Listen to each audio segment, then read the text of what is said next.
고백합니다. 이 시간 마지막으로 보소서 주님 다 함께 믿음으로 고백하시면서 주님 마음을 내게 주옵소서, 주님의 평강을 제 안에 채워주옵소서라고 믿음으로 찬양하겠습니다.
아멘. 예배로의 초대입니다. 수고하고 무거운 짐진 자들아 다 내게로 오라. 내가 너희를 쉬게 하리라.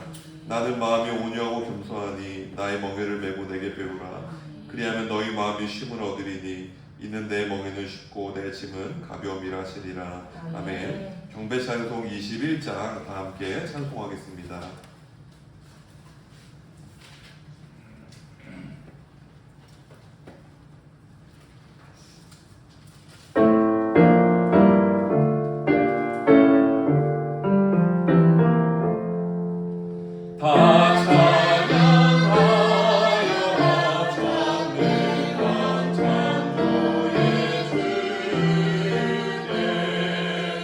내 오라 주 찬양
사도신경으로 신앙을 고백하도록 하겠습니다.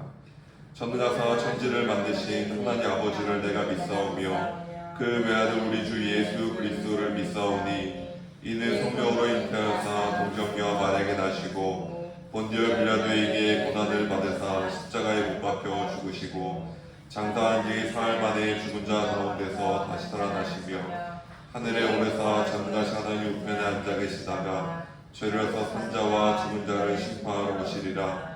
성령을 믿사오며 거룩한 공예와 성도가 서로 교통하는 것과 죄를 사하여 주시는 것과 몸이 다시 사는 것과 영원히 사는 것을 믿사옵나이다. 아멘. 찬송가 305장 다 함께 찬송하겠습니다.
교동문 33번 10편 72편 말씀 교독하겠습니다.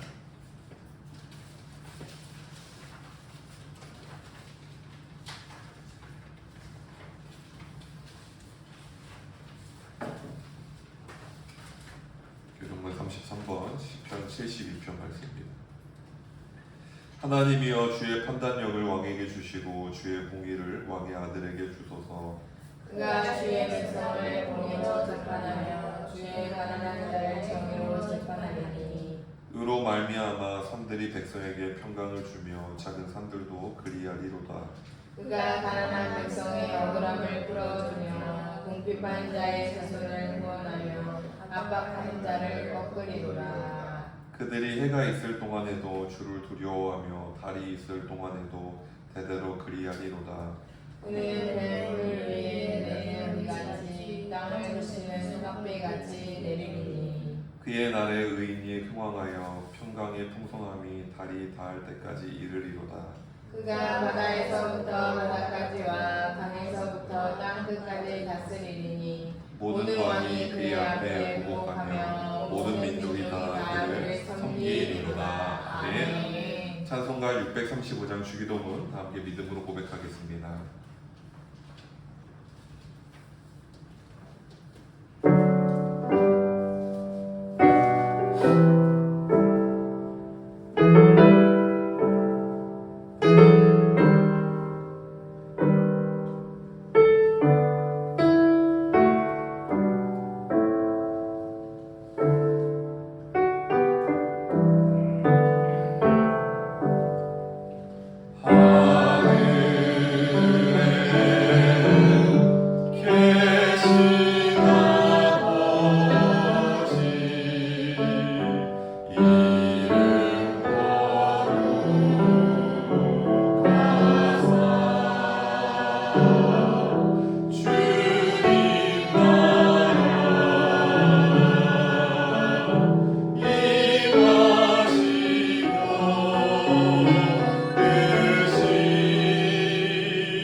하나님의 말씀 함께 보도록 하겠습니다. 오늘 말씀 신약성경 요한복음 4장 5절에서 14절까지 말씀 함께 보도록 하겠습니다.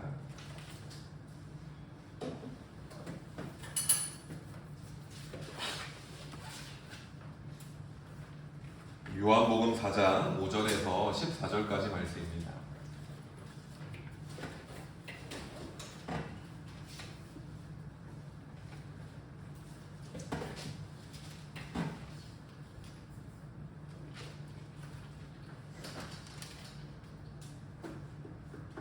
(5절에서 14절) 말씀 함께 읽겠습니다. 사마리아에 있는 수가라는 동네에 이르시니 야곱이 그 아들 요셉에게 준 땅이 가깝고 거기 또 야곱의 우물이 있더라. 예수께서 길 가시다가 피곤하여 우물 곁에 그대로 앉으시니 때가 6시쯤 되었더라. 사마리아 여자 한 사람이 물을 기르러 왔음에 예수께서 물을 좀 달라 하시니 이는 제자들이 먹을 것을 사러 그 동네에 들어갔음이로라. 사마리아 여자가 이르되 당신은 유대인으로서 어찌하여 사마리아 여자인 나에게 물을 달라 하나이까 하니 이는 유대인이 사마리아인과 상종하지 아니함이로라. 예수께서 대답하여 이르시되 내가 만일 하나님의 선물과 또 내게 물 좀 달라 하는 이가 누구인 줄 알았더라면 내가 그에게 구하였을 것이요 그가 생수를 내게 주었으리라. 여자가 이르되 주여 물기를 그릇도 없고 이 우물은 깊은데 어디서 당신이 그 생수를 얻겠사옵나이까. 우리 조상 야곱이 이 우물을 우리에게 주셨고 또 여기서 자기와 자기 아들들과 짐승이 다 마셨는데 당신이 야곱보다 더 크니까. 예수께서 대답하여 이르시되 이 물을 마시는 자마다 다시 목마르려니와 내가 주는 물을 마시는 자는 영원히 목마르지 아니하리니 내가 주는 물은 그 속에서 영생하고 솟아나는 샘물이 되리라. 아멘.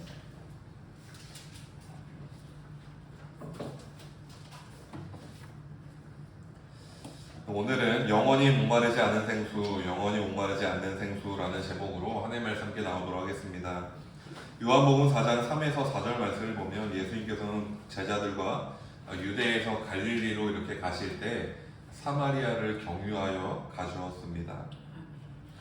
예수님께서 갈릴리에서 그리고 갈릴리로 가실 때 사마리아를 경유하지 않고 우회하는 길을 선택하실 수 있지만, 그리고 그 시대에 대다수의 유대인들이 했던 것처럼 할 수 있지만, 이제 사마리아를 굳이 그리고 의도적으로 경유한 것을 우리가 눈여겨볼 필요가 있습니다.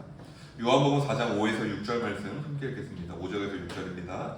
사마리아에 있는 수가라는 동네에 이르시니 야곱이 그 아들 요셉에게 준 땅이 가깝고 거기 또 야곱의 우물이 있더라. 예수께서 길 가시다가 피곤하여 우물 곁에 그대로 앉으시니 때가 6시쯤 되었더라. 아멘. 오늘 성경을 보면 예수님께서 사마리아에 있는 수가라는 동네에 도착하셨습니다. 요한복음 4장 5절 끝에 말씀을 보면 이런 내용이 있습니다. 야곱이 그 아들 요셉에게 준 땅이 가깝고, 또한 요한복음 4장 6절 앞에 말씀을 보면 거기 또 야곱의 우물이 있더라라고 기록하고 있습니다. 이 요한복음 4장 5절 끝에 말씀과 6절 앞에 말씀의 내용에 근거하면 이 수가라는 이름의 동네는 창세기 48장에 나오는 세겜 땅이구나라는 것을 우리가 추측할 수가 있습니다.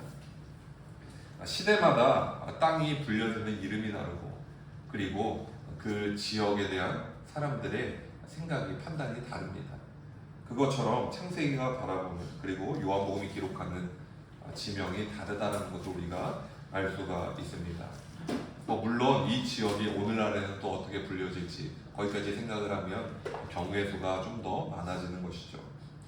예수님께서는 사마리아의 수가라는 동네에 이르러 우물 곁에 앉아서 쉬었습니다. 요한복음 4장 6절 중간부터 끝까지 말씀을 보면 이렇게 기록합니다. 예수께서 길 가시다가 피곤하여 우물 곁에 그대로 앉으시니 때가 6시쯤 되었더라. 성경에 보면 제6시라는 표현이 많이 나옵니다. 6시라는 표현은 6을 더하면 이제 12시가 됩니다. 그러니까 난 12시에 우물 곁에 앉으셨습니다. 예수님께서 좀 피곤하기도 하셨고, 성경을 보면, 그리고 이제 목이 마르신 것 같아요. 목이 마르니까 우물 곁에 앉으셨지 않나라고 우리가 생각해 볼 수가 있는 것입니다. 그리고 바로 그 우물 곁에서 예수님께서는 사마리아 여인을 만나게 되었습니다. 제자들은 먹을 걸 사러 마을로 들어갔습니다. 의도치 않게 예수님과 이 사마리아 여인 둘만 남아서 대화를 하는 장면이 바로 오늘의 본문 말씀입니다. 요한복음 4장 7에서 9절 말씀 함께 읽겠습니다. 7절에서 9절입니다. 사마리아 여자 한 사람이 물을 기르러 왔으니 예수께서 물을 좀 달라 하시니 이는 제자들이 먹을 것을 사러 그 동네에 들어갔음이러라. 사마리아 여자가 이르되 당신은 유대인으로서 어찌하여 사마리아 여자인 나에게 물을 달라 하나이까 하니 이는 유대인이 사마리아인과 상종하지 아니함이러라. 아멘.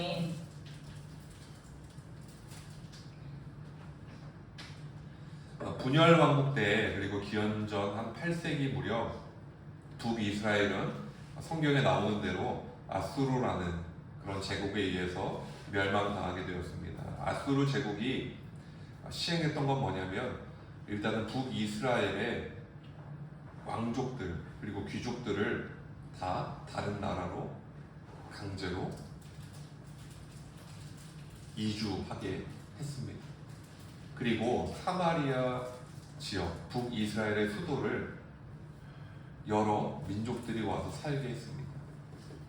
자연스럽게 거기서 북이스라엘 민족들과 그리고 여러 비유대인인 민족들이 섞여 살게 되었고, 그리고 여러 민족들이 섞여서 결혼하고 아이를 낳는 그런 역사가 성경에 기록이 되어 있습니다. 그렇기 때문에 남유다 사람들은, 물론 바벨론 포로기 이후에 남유다 사람들도 바벨론으로 갔고, 그리고 순수 유대인의 피를 고수한 사람들이 많았겠죠. 그래도 북이스라엘보다. 그럼에도 불구하고 남유다 사람들은 북이스라엘 사람들, 그러니까 사마리아 사람들을 어떻게 봤냐면 저게 피가 섞인 민족이다. 순수한 하나님의 혈통이 아니다. 피가 섞였기 때문에. 그리고 부정한 민족이다라는 시선을 바라보았습니다. 어떻게 보면 뭐 북이스라엘 사람들이 사마리아 사람들이 섞이고 싶어서 섞였습니까? 그리고 멸망당하고 싶어서 멸망당했습니까? 자의로 된 게 아니잖아요. 타의로 됨에도 불구하고 그렇게 민족 간에, 같은 민족 간에 서로 더럽다. 그리고 서로 너는 순수한 혈통이 아니라고, 이러한 갈라서기가 시작되는 것을 우리가 성경을 통해서 보게 됩니다. 이게 너무 마음에 안 드는 거예요. 반대해서 생각을 하면 사마리아 사람들은 유대인들과 남유다 사람들과 상종하기가 싫어졌습니다. 그래서 기원전 4세기 무렵에 예루살렘 성전이 있지만 그거와 별개로 그들의 성전을 세웁니다. 그들의 예배를 위해서 오늘 사마리아 여인이 이야기하는 것처럼 이제 그리심 산에다가 성전을 세우고 그들의 예배를 드리기 시작을 합니다. 무엇입니까? 우리도 너네 마음에 안 들어. 우리도 너네가 그렇게 혈통이 깨끗하다고 할 수 있냐? 너네도 바벨론 포로 갔다 왔잖아. 그리고 예루살렘으로 이주한 민족이 대다수이 아니잖아. 대다수 아니잖아. 시간을 들여서 천천히 너희도 왔잖아. 그럼 그 사이에 너희도 피 안 섞였냐? 50% 100% 아니지. 그런 마음 들지 않겠습니까? 저 같아도 그런 마음 들 것 같아요. 사람이 참 유치한 게 내가 100%라고 50%를 하찮게 여기는 경우가 참 많아요. 더 유치한 건 99부와 98부의 차이입니다. 한 부 차이인데 정말 별거 아닌데 내가 너보다 우월해라고 생각하는 게 사람이라는 것이죠. 결론적으로 무엇입니까? 남유다 사람들과 북이스라엘 사람들, 사마리아 사람들은 민족적으로, 종교적으로 완전히 갈라섭니다. 서로를 증오하고 서로를 가급적 상종하지 않으려고 합니다. 이러한 역사적 배경 가운데 사마리아 여인이 예수님에게 물어보는 거예요. 예수님이 유대인이니까 왜 나한테 물을 달라고 합니까? 그리고 남여 간에 차별도 있고, 그리고 유대인과 사마리아인 사이에 여러 가지 민족적, 종교적 그런 갈등이 계속되고 있는데 왜 나에게 물을 달라고 합니까? 얘기를 하는 것이죠. 요한복음 4장 9절 말씀을 보면 이렇게 말합니다. 사마리아 여자가 이르되 당신은 유대인으로서 어찌하여 사마리아 여자인 나에게 물을 달라 하나이까 하니 이는 유대인이 사마리아인과 상종하지 아니함이로라. 아멘. 반대로 말하면 사마리아인도 유대인을 상종했겠습니까? 상종하지 않았을 확률이 크겠죠. 조금 더 생각해 보면 왜 어색하게 이러십니까? 이럴 수도 있죠. 우리 서로 모르는 사이로 이렇게 지내면 얼마나 행복합니까? 왜 이러세요? 저한테 물 달라 이러고 왜 서로에게 상종도 안 하는데 왜 나한테 이럽니까? 정말 의아해서 물어본 거예요. 과연 이러한 일들이 과거에만 존재했습니까? 그렇다고 할 수 있습니까? 그렇지 않죠. 오늘날에도 여전히 그러한 일들이 참 많습니다. 우리나라에 지역 감정이 있죠. 세대가 한 세대, 두 세대 바뀌면 좀 변할 것 같긴 해요. 그리고 6.25를 겪은 세대와 겪지 않은 세대가 다르죠. 세대 간의 갈등, 안보관.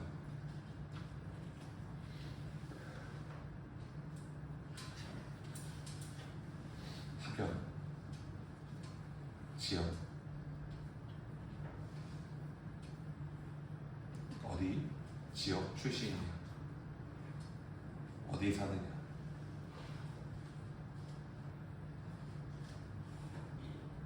그 외에도 해외로 돌려서 특정 국가에 대한 감정들 정말 다릅니다. A라는 국가에 대해서 정말 우호적인 사람이 있는데 정말 부정적인 사람이 있어요.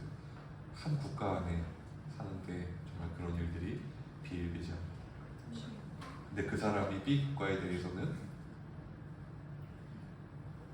반대로 부정적인 감정이 크고 긍정적인 감정이 다른 사람도 가지고 있고,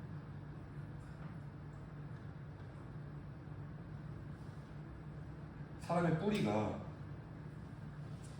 유대인과 사마리아인 사이와 같이 여러 가지 혐오와 갈등과 그리고 내가 너보다 더 우월해라는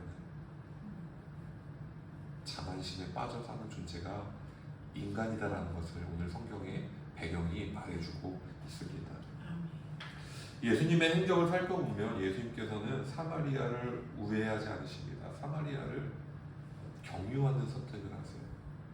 오늘 말씀도 마찬가지죠. 요한복음 4장 3에서 4절 말씀 한번 찾으셔가지고 함께 읽겠습니다. 3절에서 4절입니다.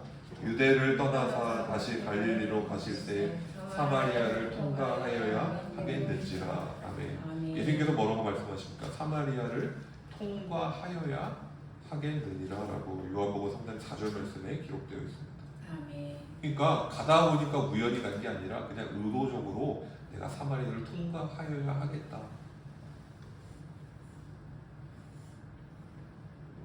유대인 제자들을 데리고 사마리아를 통과한 거예요. 예수님을 반기지 않아가지고 사마리아에서 쫓겨나서 경유한 적도 있어요. 우회한 적도 있어요. 그런데 끊임없이 무엇을 시도합니까? 사마리아를 지나가는 것을 예수님께서 계속 시도하세요. 그리고 오늘 요한복음 4장 말씀을 보면 사마리아 여인에게 물을 달라고 하십니다. 요한복음 4장 7절 말씀에 이렇게 기록합니다. 사마리아 여자 한 사람이 물을 기르러 왔음에 예수께서 물을 좀 달라 하시오.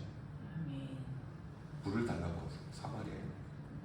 또 예수님의 비유 가운데 우리가 사마리아 하면 떠오르는 비유가 있습니다. 무엇입니까? 사마리아인의 비유죠. 참 이상합니다. 강도 만난 사람이 죽어갑니다. 근데 그 사람을 누가 돌봐요? 사마리아인이 돌본다고 비유로 예수님께서 말씀하세요. 예수님 유대인이잖아요. 근데 사마리아인의 비유를 누가 말씀하십니까? 유대인이 말하는 거예요. 이런 배경을 보고 보면 정말 놀라운 비유입니다. 또 하나 예수님께서 부활하셨습니다. 그리고 제자들에게 승천하시면서 뭐라고 말씀하십니까?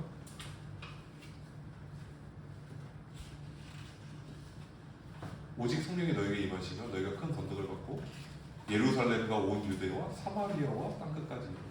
그러니까 사마리아를 제외하지 않고 예수님께서 복음이 어디까지 전해야 되냐? 사마리아를 통과해야 된다. 복음이. 이 배경을 놓고 보면 이 사도행전의 예수님의 부활 이후의 고백이 정말 놀라운 고백으로 느껴지게 됩니다. 예루살렘과 온 유대와 사마리아와 땅끝까지 이르러 내 증인이 되라. 내 복음을 전하라라고 예수님께서 말씀하시거든요. 사마리아에도 복음이 전파되어야 한다라고 예수님께서 말씀하시는 거죠.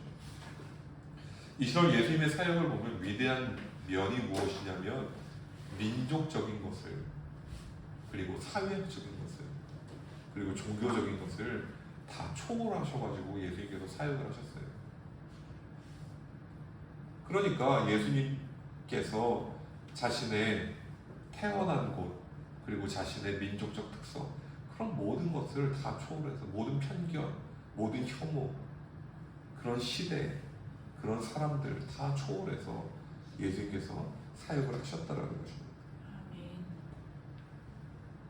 그렇다고 한다면 그리스도인은 어떤 사람이 되어야 합니까? 한쪽 진영을 가진 사람이 그리스도인입니까? 아닙니다. 진영을 초월하는 사람이 그리스도인입니다. 정말 예수님의 사람이라고 한다면 진영 논리를 초월하는 거예요. 제가 존경하는 목사님 가운데 한 분은 감리교단이 대학교가 3개가 있습니다. 감신협성 모건이 있어요. 근데 그분은 채용을 할 때 33%씩 뽑는데요. 비율을 정해서.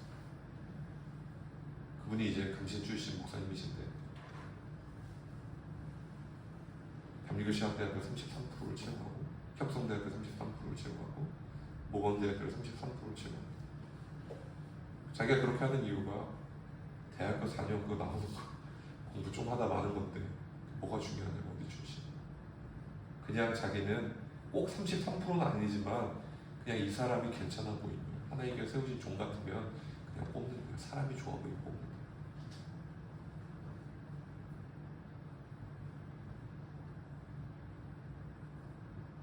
저는 그 고백을 들으면서 참 존경스러웠어요. 아 정말 진영을 초월하여서 일하시는 분이 있구나. 멋있다. 그리스도인이 어떤 사람이 되어야 됩니까? 우리가 예수님의 백성으로 예수님의 자녀라고 한다면 진영 논리를 깨뜨리는 게 그리스도인이 가야 할 길입니다. 수많은 혐오의 시대에 혐오하는 게 아니라 다름을 인정하고 다름을 포용하는 쪽으로 나아가는 게 그리스도인이 가야 할 길이라는 것이죠. 왜냐하면 다른 이유가 아닙니다. 그게 더 멋있어서 그게 윤리적으로 맞아서가 아니라 예수님께서 그렇게 가셨기 때문에 예수님께서 그 길을 가셨기 때문입니다. 사마리아인의 비유를 말씀하셨고 예루살렘과 온 유대와 사마리아까지도 복음이 전파되어야 한다고 예수님께서 말씀하셨기 때문입니다. 그 길을 가라고 말씀하셨어요. 제자들에게. 우리가 예수님의 자녀라고 예수님의 제자라고 한다면 그 길을 가는 게 옳습니다. 예수님께서 사마리아 여인을 품으시고 세리와 죄인들을 품으셨던 것처럼 저와 성도님들께서 예수님께서 몸소 걸어가신 포용력 있는 삶을 예수님의 백성으로 몸소 살아가시기를 주님의 이름으로 축복드립니다. 아멘. 일반적으로 사람은 보이는 것을 바라보며 살아갑니다. 그러나 주님은 보이지 않는 것을 바라보십니다. 아멘. 구약시대의 성곽을 본 외부에는 마당들이 있습니다. 그리고 내부에는 성소와 지성소가 있습니다. 마당들은 외부에 있으니까 햇빛과 달빛이 비추어 줍니다. 조명이 있죠. 성소에는 등잔대가 있습니다. 그리고 그 촛불을, 그 촛대를 꺼뜨리면 안 돼요. 그러니까 어떻게 됩니까? 빛이 있어요. 근데 지성소에는 아무것도 없어요. 법궤밖에 없어요. 하나님이 임재하시고. 근데 법궤밖에 없는데 하나님께서 그곳에 임재하세요. 그곳에 계세요. 조명이 없어요. 깊은 어두움이 가득한 지성소는 무엇을 말하냐면 하나님의 전지전능하심을 말합니다. 사람은 보이지 않으면 아무것도 볼 수가 없습니다. 그러나 하나님께서는 짙은 어두움이 깔려 있어도 모든 것을 꿰뚫어 보세요. 보이지 않는 것을 하나님은 보신다라는 것이 지성소의 구조를 보면, 이 성소의 구조를 보면 우리가 이해할 수가 있어요. 예수님께서는 사마리아 여인의 보이는 부분에 주목하지 않았습니다. 여인이 물을 기르러 왔습니다. 목이 마릅니다. 피곤합니다. 물을 마시고 싶습니다. 그래서 물을 달라고 한 게 아니에요. 정말 단순하게 여인이 물을 기르러 왔기 때문에 물을 달라고 한 게 아닙니다. 예수님께서 무엇을 보았냐면 그 여인의 보이지 않는 갈증을 보았어요.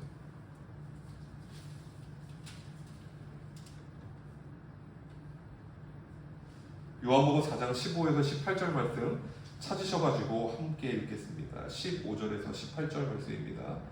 여자가 이르되 주여 그런 물을 내게 주사 목마르지도 않고 또 여기 물 기르러 오지도 않게 하옵소서. 이르시되 가서 내 남편을 불러오라. 여자가 대답하여 이르되 나는 남편이 없나이다. 예수께서 이르시되 내가 남편이 없다 하는 말이 옳도다. 너에게 남편 5이 있었고 지금 있는 자도 내 남편이 아니니 내 말이 참되도다. 아멘.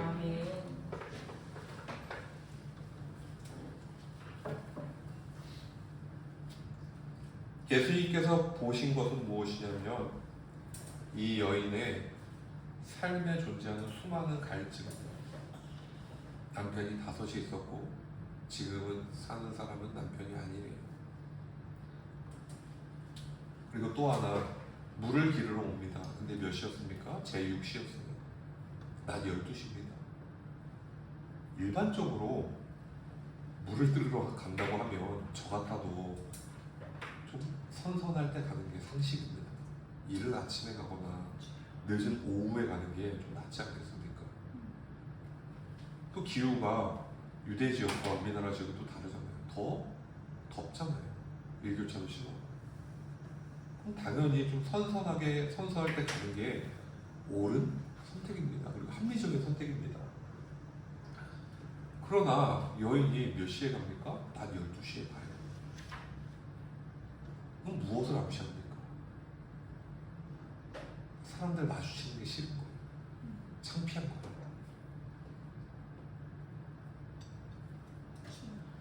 아무도 없을 때 왔다 가고 싶은 거예요. 예수님은 보이지 않는 걸 보셨어요. 아멘.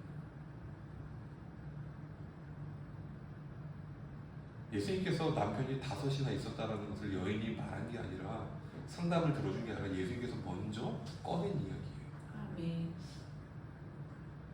물을 달라고 할 때부터 예수님께서 무엇을 염두에 두고 계셨습니까? 이 여인의 내면의 갈증을 이미 보고 계셨던 거예요. 아멘. 보이지 않는 것을 보시는 주님이기 때문입니다. 아멘.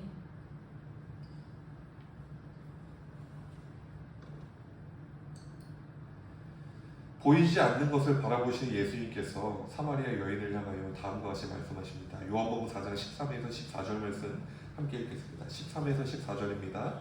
예수께서 대답하여 이르시되 이 물을 마시는 자마다 다시 목마르려니와 내가 주는 물을 마시는 자는 영원히 목마르지 아니하리니 내가 주는 물은 그 속에서 영생하도록 솟아나는 생물이 되리라. 아멘.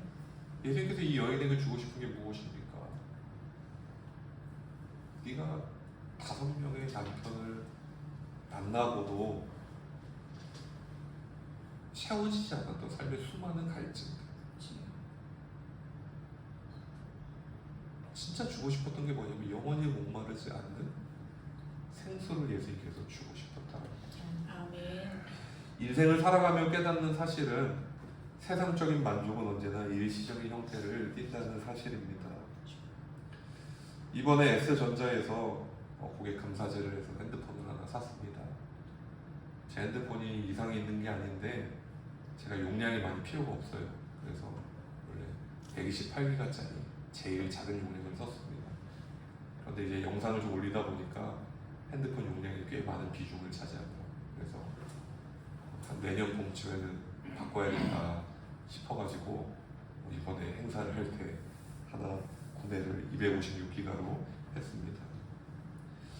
그런데 개인적으로는 구매를 한 시점부터 지금도 그렇고 전혀 기쁘지가 않아요. 왜냐하면 기계를 바꿔서 제가 바꾸는 목적이 단 하나이기 때문에 용량을 좀 늘리는 것. 게임도 안 하고요. 좀 검색 좀 하고 유튜브로 이제 설계 영상이나 또 다른 여러 가지 영상들, 좀 다큐멘터리 이런 거 좀 보고 그 외에 핸드폰으로 할 게 없잖아요. 기계를 바꾼다는 게 아무런 감흥이 없어요. 제가 그냥 예측하기로는 지금 기계를 그냥 내년 봄까지 쓸 수 있으니까 쓰고 내년 봄에 이제 새 기계를 쓸 예정입니다. 그러니까 새 기계가 지금 좀 싸게 구입할 수 있어서 하는 거지. 그래서 그런 거 아니면 구매하고 싶지도 않은 마음이에요. 먹는 기쁨이 삶 가운데 크게 없습니다.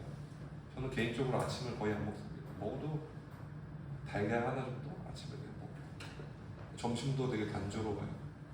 닭가슴살, 야채, 그리고 두유, 견과류, 그리고 빵 조금 주일마다 빵을 주니까 저희 냉동실 넣어놨다가 탄수화물 조금 좀 먹고 그게 점심입니다. 세상적인 기쁨 계속 일시적이고 그리고 다 증발돼 버립니다. 오래가질 않아요. 신기하게도 말씀을 묵상하는 기쁨, 말씀을 전하는 기쁨은 언제나 새롭습니다. 시편에서 고백하죠. 주의 말씀의 맛이 어찌 그리 단지고 내게 내 입에 꿀보다 더 달입니다. 아멘. 말씀을 이렇게 묵상하고 설교를 준비하고 말씀을 나눌 때 이 기쁨이 맛있는 음식을 먹으러 갈 때보다 그리고 뭔가를 살 때보다 좋은 풍경을 볼 때보다 훨씬 더 기뻐지게 하죠. 예배 가운데 찬양하고 기도할 때 나오는 그 기쁨이 더 기뻐요. 왜 그런지 모르겠는데 영적인 기쁨은 매번 새롭습니다.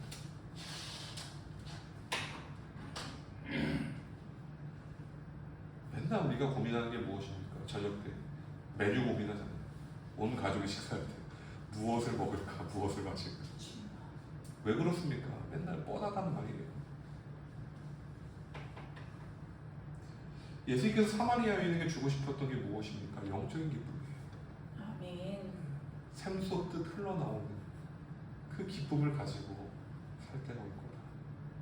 그리고 시련과 진정으로 예배할 때가 올 거다. 예루살렘도 아니고, 그리고 사마리아 인들이 예배하는 그런 장소도 아니고, 시련과 진정으로 예배할 때가 올 거다. 영적인 기쁨으로 그 기쁨을 누리며 살 때가 올 거다라고 사마리아 여인에게 그 영원한 기쁨을 선물해 주고 싶었던 것입니다. 예수님께서 말씀하시죠. 세상의 물은 마셔도 마셔도 다시 갈증이 생긴다라고 얘기를 합니다. 요한복음 4장 13절 중간부터 끝까지 말씀해 보면 이렇게 말씀하십니다. 이 물을 마시는 자마다 다시 목마르거니와. 목이 마르니까 계속 마셔야 되죠, 물을. 그러나 내가 주는 물을 마시면 영원히 갈증이 생기지 않는데요. 아멘. 요한복음 4장 14절 말씀입니다. 내가 주는 물을 마시는 자는 영원히 목마르지 아니하리니 내가 주는 물은 그 속에서 영생하도록 솟아나는 샘물이 되리라. 아멘. 아멘. 그리스도인의 기쁨이 무엇입니까? 예수님께서 영생하도록 솟아나는 샘물을 주실 때 그게 우리의 진정한 기쁨이 되는 거죠. 아멘. 매번 새로운, 그리고 진짜 마음에 기쁨이 가득 채워진 그 놀라운 영적 기쁨이 예수님 안에 있다는 것입니다. 그러므로 그리스도인은 일시적인 만족을 위하여 살아가는 것이 아니라 주님을 통하여 주어지는 영원한 만족을 바라보며 그리고 누리며 살아가야 합니다. 아멘. 예수님께서 저와 성도님들의 내면에 그 인생길에 영원히 목마르지 않는 생수를 늘 공급하여 주시기를 주님의 이름으로 간절히 축복드립니다. 아멘. 기도하겠습니다.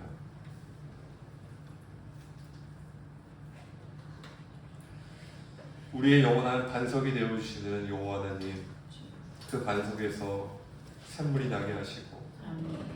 우리의 삶 가운데 여러 갈증들과 여러 고난과 어려움들이 있지만 그 삶을 초월하여 우리의 마음을 가득 적시는 그 영원한 생수를 공급하여 주옵소서. 아멘. 주님으로 말미암아 주님을 통하여 누리는 기쁨이 영원함을 고백합니다. 이 땅을 살아가며 웃을 일이 많이 없음에도 불구하고 주님 안에서 기쁨을 누리고 이 땅을 살아가며 우리의 시선으로 그렇게 낙관적으로 보이는 일들이 많지 않은 상황 속에서도 주님 안에서 평강과 참된 안식을 누릴 수 있음을 고백합니다. 아멘. 우리가 어디를 가든지 어디에 있든지 그곳에 주님이 계시며 그곳이 주의 성전이요 아멘. 그곳이 하나님의 나라임을 고백하오니 아멘. 주여 저희를 떠나지 마옵시고 아멘. 저희의 삶의 길 가운데 주여. 늘 함께 하여 주옵소서. 아멘. 그 모든 내면의 여러 가지 아픔과 주여. 고민들을 주님 붙잡아 주시고 아멘. 주님으로 말미암아 담대히 믿음으로 살아가는 천국 백성이 되게 하여 주옵소서. 아멘. 영원히 목마르지 않는 생수가 오직 예수님으로부터 흘러나오게 됨을 고백하오니 아멘. 예수님을 바라보고 예수님을 따라 사는 인생이 되게 하여 주옵소서. 아멘. 이 모든 기도 우리의 영원한 샘물이 되어주시는 예수님의 이름으로 기도드립니다. 아멘. 이 시간에는 봉헌차송 50장 1절 함께 믿음으로 찬양하면서 드려진 예물을 봉헌 드리도록 하겠습니다.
여호와 하나님, 이 시간 저희의 정성과 생명을 담아 귀한 예물을 봉헌드립니다. 예물 속에 담겨져 있는 더 함께 성도님들의 주를 향한 헌신과 주를 향한 그 사랑의 마음, 또한 그 삶을 주님 기억하여 주시고 이 예물을 주님 기쁘게 받아 주옵소서. 마음의 중심을 보시는 주님께서 저희의 중심을 보시고 주님을 어떠한 마음으로 생각하는지를 다 아시는지를 저희가 깨닫습니다. 아멘. 언제나 저희의 중심이 주님을 향하고 아멘. 저희의 마음의 정성과 헌신이 주를 향하기를 소망합니다. 아멘. 이 예물 속에 저희의 중심이 담겨 있사오니 주님, 이 예물과 저희의 중심을 주님 기뻐 받아 주옵소서. 아멘. 아름다운 향기가 되게 하시고 또한 주님께서 기뻐하는 예물이 또한 제물이 되게 하여 주옵소서. 아멘. 또한 이 예물을 통하여서 하나님의 나라가 확장되기를 소망합니다. 아멘. 작지만 작은 영향력 안에서 충성되이 주의 복음을 전하고 주의 사랑을 전하는 교회가 되게 하시고 아멘. 그러한 성도님들의 삶이 되게 하여 주옵소서. 아멘. 언제나 예수님만 증거하고 아멘. 예수님만 드러내는 삶을 살아가게 하여 주옵소서. 아멘. 그리하여서 주님께서 맡겨주신 달란트를 주를 위해 사용하고 주의 나라에 돌아가는 주의 백성이 되게 하여 주옵소서. 아멘. 주의 몸된 교회가 되게 하여 주옵소서. 아멘. 이 모든 기도 예수님의 이름으로 기도드립니다. 아멘. 이 시간에는 더 함께 소식을 잠시 안내해 드리도록 하겠습니다. 오늘 주일 예배에 참석하신 성도님들을 주님의 이름으로 환영합니다. 이번 주 주중 예배, 수요 찬양 예배와 새벽 기도회가 화요일부터 금요일까지 진행됩니다. 함께 참석하셔서 주님의 은혜를 누리시기를 소망합니다. 7월 예배 일정표입니다. 일정 확인 바랍니다. 더 함께 복음 명단입니다. 혹시 누락되거나 잘못 기재된 성도님 계시면 저에게 말씀 부탁드립니다. 이어서 찬송가 309장 힘차게 찬송한 후에 축복기도로 오늘 예배를 마치도록 하겠습니다. 찬송가 309장입니다.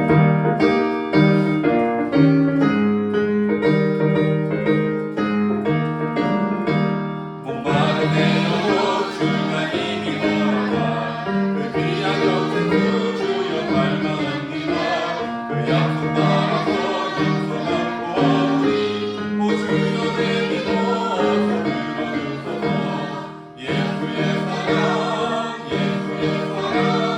바람을 껴 하시네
지금은 우리 주 예수 그리스도의 은혜와 하나님 아버지 아낌없는 사랑하심과 성령님의 친밀한 동행하심이 더합교회 위에 더합교회 성도님들의 삶의 모든 여정과 그 가정 위에 더합교회를 섬기는 여러 손길들 위에 언제나 함께 하시기를 간절히 축원하옵나이다.